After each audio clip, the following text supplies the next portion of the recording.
الحمدللہ رب العالمین والعاقبۃ للمتقین والصلاۃ والسلام علی سید الانبیاء والمرسلین اما بعد فاعوذ باللہ من الشیطان الرجیم بسم اللہ الرحمن الرحیم۔ تمام دیکھنے اور سننے والوں کی خدمت میں السلام علیکم ورحمۃ اللہ وبرکاتہ۔ آج ہم تیسرے پارے کے مضامین کے ساتھ حاضر خدمت ہیں۔ تیسرے پارے کے شروع میں اس امر کا بیان ہے کہ اللہ تعالیٰ کے تمام نبی اور رسول علیہم السلام معزز و مکرم ہیں اور ان کی شان بڑی ہے، لیکن اس حقیقت کے باوجود اللہ تعالیٰ نے رسولوں میں سے ایک کے لیے دوسرے کے مقابلے میں فضیلت اور درجے کی بلندی رکھی ہے۔ چنانچہ فرمایا، بعض سے اللہ نے کلام فرمایا اور بعض کو بے شمار درجوں کی بلندی عطا فرمائی، اور عیسیٰ ابن مریم کو واضح نشانیاں دیں، اور ہم نے روح القدس یعنی جبریل امین سے ان کی مدد فرمائی۔ آیت نمبر 254 میں فرمایا کہ قیامت کے دن نیکیوں کا لین دین، دوستی اور سفارش نہیں چلے گی، اور کفار ہی حقیقت میں ظالم ہیں۔ قرآن کی عظیم آیت جو آیت الکرسی کے نام سے معروف ہے، یہ آیات قرآن کی سردار ہے۔ اس میں اللہ تعالیٰ کی توحید، شان جلالت اور وسعت قدرت بیان کرتے ہوئے یہ بھی فرمایا گیا ہے کہ اس کے اذن سے ہی اس کی بارگاہ میں شفاعت ہوگی۔ اگلی آیت میں یہ اصول بیان ہوا ہے کہ ہدایت اور گمراہی کے واضح ہونے کے بعد دین میں داخل ہونے کے لیے کسی پر جبر نہیں ہوگا۔ آیت نمبر 258 میں حضرت ابراہیم علیہ السلام کے نمرود کے ساتھ اس مناظرے کا ذکر ہے، جس کے نتیجے میں وہ لاجواب ہوا۔ یعنی جب حضرت ابراہیم علیہ السلام نے یہ کہا کہ اللہ سورج کو مشرق سے نکالتا ہے، تجھے اگر خدائی کا دعویٰ ہے تو اسے مغرب سے نکال لے۔ آیت نمبر 259 میں اس امر کا بیان ہے کہ اللہ تعالیٰ نے اپنے ایک محبوب بندے، یعنی بعض مفسرین نے کہا ہے کہ اس سے مراد حضرت عزیر علیہ السلام ہے، کو حیات بعد الموت کی حقیقت بتانے کے لیے ان پر 100 سال موت طاری کرنے کے بعد دوبارہ زندہ کیا، اور اتنا عرصہ گزرنے کے باوجود ان کے کھانے پینے کا سامان اسی طرح تر و تازہ رہا، گلا سڑا نہیں، جبکہ ان کا دراز گوشت اس عرصے میں گل سڑ چکا تھا۔ اللہ تعالیٰ نے اسے زندہ کر کے یہ بتایا کہ اس طرح قیامت میں مردوں کو زندہ کیا جائے گا۔ آیت نمبر 260 میں حضرت ابراہیم علیہ السلام کے اطمینان قلب کے لیے اللہ تعالیٰ نے حیات بعد الموت کو بصورت معجزہ دکھایا کہ 4 پرندوں کو ذبح کر کے ان کے گوشت کے ٹکڑے چاروں طرف پہاڑوں پر پھیلا دیے، اور پھر جب انہوں نے ان پرندوں کو ان کے معروف ناموں سے بلایا تو ایک لمحے میں ان کے منتشر اجزاء یکجا ہو گئے اور ان میں جان پڑ گئی اور وہ دوڑے چلے آئے۔ آیت نمبر 261 میں مثال کے ذریعے بتایا گیا کہ اللہ کی راہ میں مال خرچ کرنے کا اجر بندے کے اخلاص اور اس کے فضل کے مطابق 1400 گنا تک عطا کیا جائے گا۔ اگلی آیات میں یہ بتایا گیا کہ اللہ کی راہ میں صدقہ دے کر احسان جتلانے اور ریاکاری سے صدقے کا اجر ضائع ہو جاتا ہے۔ آیت نمبر 263 اور 264 میں ریاکاری اور اخلاص کے ساتھ اللہ تعالیٰ کے راستے میں خرچ کرنے کو 2 مختلف مثالوں سے واضح فرمایا ہے، اور یہ بھی کہ اللہ تعالیٰ کی راہ میں ناقص اور ناکارہ چیز نہ دو۔ جب انسان خود نفیس، عمدہ اور پاکیزہ چیز کو پسند کرتا ہے تو اللہ کی راہ میں بھی ایسا ہی مال دینا چاہیے۔ ساتھ ہی یہ بتایا کہ اللہ کی راہ میں دینے سے وہی لوگ بخل کرتے ہیں جنہیں شیطان فقر و فاقہ سے ڈراتا رہتا ہے۔ پھر بتایا کہ صدقہ کسی دینی حکمت کے تحت ظاہر کر کے بھی دیا جا سکتا ہے، مگر چھپا کر دینا افضل ہے۔ آیت نمبر 273 میں فرمایا، صدقات و خیرات کے حقدار وہ لوگ ہیں جو جہاد فی سبیل اللہ یا دین کے کسی کام، مثلا دین کی تعلیم و تعلم میں مشغول ہوں، اور انہیں طلب معاش کی فرصت نہ ہو، اور وہ اتنے خوددار ہوں کہ وہ لوگوں سے مانگتے نہ پھریں، اور ان کی حقیقت حال سے ناواقف آدمی انہیں مالدار سمجھے۔ آیت نمبر 275 میں فرمایا، سود خور کی مثال ایسی ہے جیسے کسی شخص کو شیطان نے چھو کر مخبوط الحواس کر دیا ہو۔ پھر فرمایا کہ سود کی حرمت کا حکم آنے کے بعد سود کا لین دین چھوڑ دو۔ ماضی کی خطا معاف ہے، البتہ اگر کسی شخص کے دوسرے کے ذمے سابق مالی واجبات ہوں تو اصل زر لے لے اور سود چھوڑ دے۔ سود کی حرمت کا حکم آنے کے بعد سود سے باز نہ آنے والوں کے خلاف اللہ تعالیٰ نے اعلان جنگ فرمایا۔ یہ بھی فرمایا کہ تنگ دست مقروض کو مہلت دو یا ہو سکے تو اس کا قرض معاف کر دو۔ آیت نمبر 282 میں مالی معاملات اور تجارت اور لین دین کے چند بنیادی اصول جو ہے وہ بیان کیے گئے ہیں۔ مثال کے طور پہ دستاویزی شکل، ڈاکومنٹیشن دو، ادائیگی کا وقت مقرر کرو۔ مالی معاملات کی دستاویز لکھنے پر قدرت رکھنے والے کو اپنے مسلمان بھائی کی لکھنے میں مدد کرنی چاہیے۔ تحریر لکھوانا قرض خواہ کی ذمہ داری ہے۔ تحریر لکھنے میں دیانتداری سے کام لینا فرض ہے۔ مقروض نادان، کمزور یا تحریر نہ لکھوا سکتا ہو تو اس کا ولی تحریر کروائے۔ تجارتی و مالی معاملات میں 2 مرد یا 1 مرد اور 2 عورتوں کو گواہ بنانا چاہیے۔ گواہوں کو گواہی دینے سے انکار نہیں کرنا چاہیے بلکہ خوش دلی سے گواہی دینا چاہیے۔ گواہوں اور دستاویز لکھنے والوں کو تحفظ فراہم کرنا ان کی ذمہ داری ہے۔ گواہوں اور دستاویز لکھنے والے کو ایذا پہنچانا گناہ ہے۔ گواہی کو چھپانا گناہ ہے۔ حالت سفر میں کوئی لین دین کا معاملہ ہو تو کوئی فریق ضمانت کے طور پر چیز اپنے پاس رہن رکھ سکتا ہے۔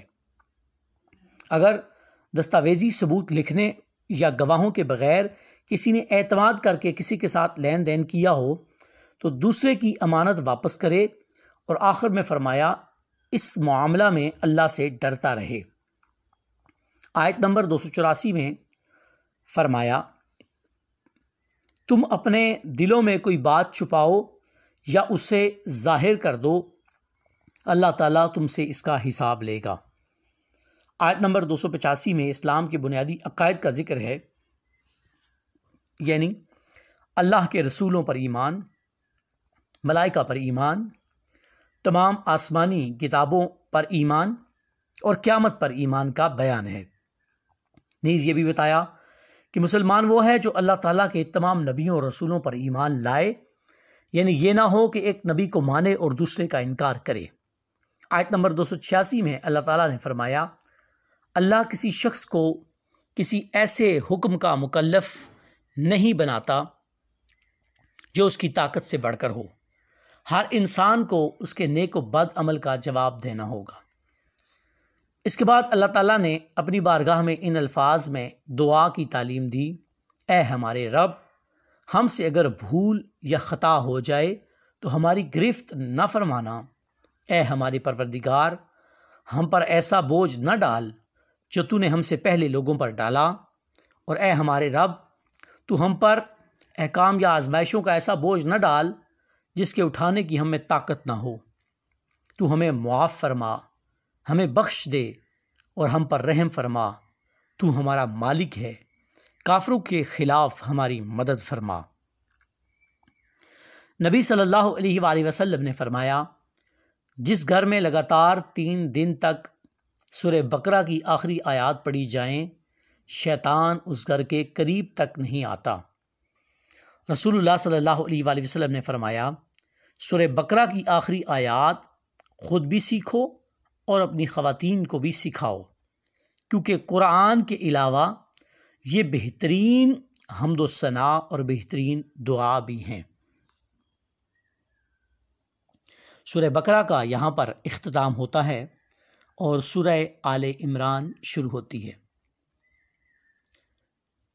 آل عمران مدنی سورت ہے، ترتیب مصحف کے اعتبار سے تیسری، جبکہ ترتیب نزول کے اعتبار سے 99ویں سورت ہے، یعنی 99 نمبر پہ ہے۔ اس سورت میں آل عمران کو فضیلت دینے کا ذکر ہے، اس لیے اس سورت کا نام آل عمران رکھا گیا ہے۔ اس سورت میں عقائد اور احکام شریعہ کا بیان ہے۔ عقائد میں اللہ تعالیٰ کی وحدانیت کا ذکر ہے۔ اس کے بعد حضرت عیسیٰ علیہ السلام اور ان سے متعلق عقیدے کا ذکر ہے۔ قرآن مجید کی صداقت اور کلام اللہ ہونے میں اہل کتاب کے شبہات کو دور کیا گیا ہے۔ اس سورت کا نصف رد عیسائیت جبکہ تہائی یہودیوں کے قبائح اور جرائم کے بیان پر مشتمل ہے۔ احکام شریعہ میں فرضیت حج اور جہاد، سود کی تحریم، زکوٰۃ ادا نہ کرنے والوں کی سزا اور منافقین کا ذکر ہے۔ سورہ آل عمران کی ابتدا حروف مقطعات سے ہوتی ہے۔ ابتدائی آیات میں اللہ تعالیٰ کی وحدانیت، قرآن کی حقانیت اور تورات و انجیل کے سچ ہونے اور اللہ تعالیٰ کی اپنی قدرت سے ماؤں کے ارحام میں اپنی مرضی کی صورتیں تخلیق فرمانے کا بیان ذکر کیا گیا ہے۔ آیت نمبر 7 میں بتایا کہ آیات قرآنی کی 2 قسمیں ہیں۔ محکم، یہ وہ آیات ہیں جن کی دلالت اپنے معنی، مفہوم اور منطوق پر بالکل قطعی اور واضح ہے۔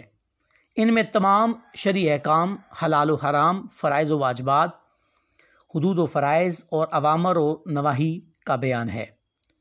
what to do اور what not to do کا ذکر اس میں ملتا ہے۔ متشابہ، ان آیات پر ہر مومن کا ایمان لانا قطعی فرض ہے، اور جن کے معنی ہم پر واضح نہیں ہیں ان کی مراد ہم اللہ پر چھوڑ دیتے ہیں۔ اللہ تعالیٰ نے فرمایا، جن کے دلوں میں کجی ہے وہ فتنہ جوئی اور متشابہات کا محمل نکالنے کے لیے کنایات کے در پہ رہتے ہیں۔ حالانکہ متشابہ آیات کا قطعی اور آخری معنی اللہ ہی جانتا ہے، اور جنہیں علم دین میں مہارت حاصل ہے وہ کہتے ہیں کہ ہم ان پر ایمان لائے اور یہ سب ہمارے رب کی جانب سے ہے۔ آیت نمبر 24 میں بتایا، انسان کی آزمائش کے لیے عورتوں اور بیٹوں کی جانب میلان، سونا اور چاندی کے جمع شدہ خزانوں، نشان زدہ گھوڑوں، چوپایوں اور کھیتی باڑی یعنی مال و متاع دنیا، مختلف زمانوں میں اس کی ظاہری صورت جو بھی ہو، کی رغبت کو آراستہ اور پرکشش بنا دیا گیا ہے۔ یہ سب دنیا کی زندگی کا سامان ہے اور عمدہ ٹھکانہ صرف اللہ کے پاس ہے۔ اس کے بعد یہ بتایا گیا کہ ان سے بدرجہ بہتر اور پائیدار نعمتیں اللہ تعالیٰ کے پاس ہیں جو جنت میں عطا ہوں گی۔ اگلی آیت میں مومنین مخلصین کا شعار بھی بتایا گیا، جو یہ کہتے ہیں کہ اے ہمارے رب، بے شک ہم ایمان لائے، سو ہمارے گناہوں کو بخش دے اور دوزخ کے عذاب سے بچا۔ یہ لوگ صبر کرنے والے، سچ بولنے والے، اللہ کی اطاعت کرنے والے، اللہ کی راہ میں خرچ کرنے والے اور رات کے پچھلے پہر اٹھ کر اللہ سے بخشش کی دعائیں مانگنے والے ہیں۔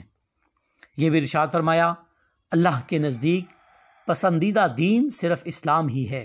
اس کے بعد اہل کتاب کی بدعمالیوں کا ذکر کرنے کے بعد فرمایا کہ دین سے ان کے انحراف اور اعراض کا سبب ان کی یہ خوش فہمی ہے کہ انہوں نے کہا، ہمیں جہنم کی آگ نہ چھوئے گی مگر گنتی کے چند روز۔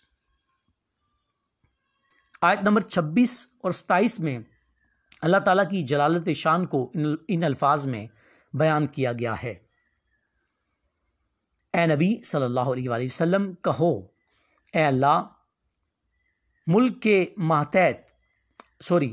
کے مالک، تو جسے چاہتا ہے ملک دیتا ہے اور جس سے چاہتا ہے ملک چھین لیتا ہے، اور تو جسے چاہے عزت دیتا ہے اور جسے چاہے ذلت میں مبتلا کر دیتا ہے۔ سب بلائی تیرے ہی دستے قدرت میں ہے، بے شک تو ہر چیز پر قادر ہے۔ تو رات کو دن میں داخل کرتا ہے اور دن کو رات میں، تو زندہ کو مردہ سے نکالتا ہے اور مردے کو زندہ سے، اور تو جس کو چاہے بے حساب رزق دیتا ہے۔ آیت نمبر 31 میں اللہ تعالیٰ کے رسول مکرم صلی اللہ علیہ وآلہ وسلم کی عظمت و شان کا ان الفاظ میں ذکر ہے: اے رسول صلی اللہ علیہ وآلہ وسلم، کہہ دیجئے اگر تم اللہ سے محبت کے دعوے دار ہو تو میری پیروی کرو، اللہ خود تمہیں اپنا محبوب بنا لے گا اور تمہارے گناہوں کو بخش دے گا، اور اللہ بہت بخشنے والا نہایت مہربان ہے۔ اس آیت میں واضح طور پر بتایا گیا کہ اگر بندہ اللہ تعالیٰ کے قرب اور رضا کا طلبگار ہو تو اس کا فقط ایک ہی راستہ ہے، یعنی اتباع مصطفیٰ صلی اللہ علیہ وآلہ وسلم۔ آیت نمبر 64 تک حضرت مریم کا واقعہ بیان ہوا۔ عمران بن جہشم حضرت مریم کے والد ہیں اور ان کی والدہ کا نام حنا بنت فاقوز مذکور ہے۔ اللہ تعالیٰ نے فرمایا، جب عمران کی بیوی نے عرض کیا: اے میرے رب، جو میرے پیٹ میں ہے اس کو میں نے تیرے لیے آزاد رکھنے کی نظر مانی ہے، سو تو میری طرف سے اس کو قبول فرما، بے شک تو بہت سننے والا اور خوب جاننے والا ہے۔ پھر جب اس کے ہاں لڑکی پیدا ہوئی تو اس نے عرض کیا: اے میرے رب، میرے ہاں لڑکی پیدا ہوئی ہے، جب کہ بیٹے کی امید لگائے بیٹھی تھی، اور اللہ خوب جانتا ہے کہ اس کے ہاں کیا پیدا ہوا، اور لڑکا لڑکی کی مثل نہیں ہو سکتا، اور میں نے اس کا نام مریم، اس کے معنی عبادت گزار ہیں، رکھا ہے، اور اس کی اولاد کو شیطان مردود کے شر سے تیری پناہ میں دیتی ہوں۔ اس کے بعد اگلی آیات میں یہ بتایا کہ اللہ تعالیٰ نے مریم کو اپنی بارگاہ میں قبول فرمایا اور اسے عمدہ طریقے سے پروان چڑھایا، اور حضرت زکریا علیہ السلام تربیت کے لیے ان کے کفیل بنے، اور حضرت مریم کو بیت المقدس کے ایک حجرے میں ٹھہرایا گیا۔ پھر جب حضرت زکریا علیہ السلام نے مریم کے پاس بے موسم پھل دیکھے تو حیران ہو کر کہا: اے مریم، یہ بے موسم کے پھل کہاں سے؟ حضرت مریم نے کہا: اللہ کی جانب سے۔ اس موقع پر حضرت زکریا علیہ السلام کے دل میں اولاد کی خواہش ابھری کہ جو رب مریم کو بے موسم پھل دے سکتا ہے وہ مجھے بڑھاپے میں اولاد بھی دے سکتا ہے، اور یہ ذوات فاضلہ کے قریب دعا کی قبولیت کی دلیل ہے۔ تب زکریا علیہ السلام نے اپنے رب سے دعا کی اور کہا: اے میرے رب، مجھے اپنی طرف سے پاکیزہ اولاد عطا فرما، بے شک تو ہی دعا کا بہت سننے والا ہے۔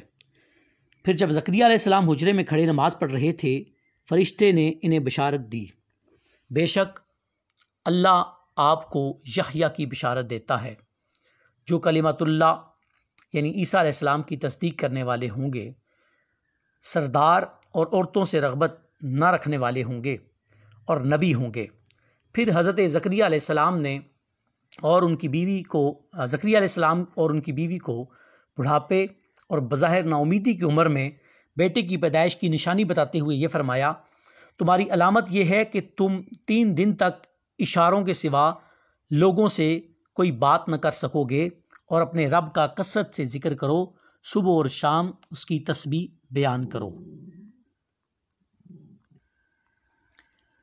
پھر اللہ تعالیٰ نے فرشتے کے ذریعے حضرت مریم کو بیٹے کی بشارت دیتے ہوئے فرمایا کہ ان کا نام مسیح عیسیٰ بن مریم ہے، اور ان کے یہ اوصاف بیان فرمائے: وہ دنیا اور آخرت میں معزز ہوں گے، گہوارے اور پختہ عمر میں لوگوں سے کلام کریں گے، اور انہیں کتاب و حکمت اور تورات و انجیل کی تعلیم دیں گے، اور بنی اسرائیل کی طرف رسول ہوں گے۔ اور حضرت مریم نے بن بیاہی ماں بننے پر حیرت کا اظہار فرمایا تو فرمایا کہ اللہ جب کسی کام کا ارادہ فرماتا ہے تو اس کے لیے ظاہری اسباب کی ضرورت نہیں ہوتی، بلکہ صرف اللہ کا یہ فرمان ہی کافی ہوتا ہے کہ ہو جا تو وہ ہو جاتا ہے۔ اس کے بعد حضرت عیسیٰ علیہ السلام کے معجزات کا ذکر ہے، یعنی اذن الہی سے مٹی سے پرندہ بنا کر اس میں جان ڈالنا، مادرزاد اندھے اور برس کے مریضوں کو شفا دینا، مردے کو اپنے ہاتھ کے لمس سے زندہ کرنا، لوگوں کو یہ بتانا کہ وہ کیا کھا کر آئے ہیں اور گھروں میں کیا ذخیرہ کر کے آئے ہیں۔ ان سب معجزات کے باوجود میں اللہ کا بندہ ہوں اور اللہ میرا رب ہے اور تمہارا بھی، سو اس کی عبادت کرو، یہی سیدھا راستہ ہے۔ آیت نمبر 52 میں حضرت عیسیٰ علیہ السلام کے دین کی مدد کرنے کے مطالبے پر حواریوں کے اللہ کے دین کی مدد کرنے کا ذکر ہے۔ حور کے معنی سفید ہیں۔ حضرت عیسیٰ علیہ السلام ساتھیوں کو حواری اس لیے کہتے تھے کہ ان کے کپڑے سفید تھے۔ پھر کسی بھی شخص کے مخلص مصاحب کو حواری کہا جانے لگا، اس لیے ہمارے نبی سیدنا محمد مصطفیٰ صلی اللہ علیہ وآلہ وسلم نے فرمایا، ہر نبی کے حواری ہوتے ہیں اور میرے حواری زبیر بن عوام ہیں۔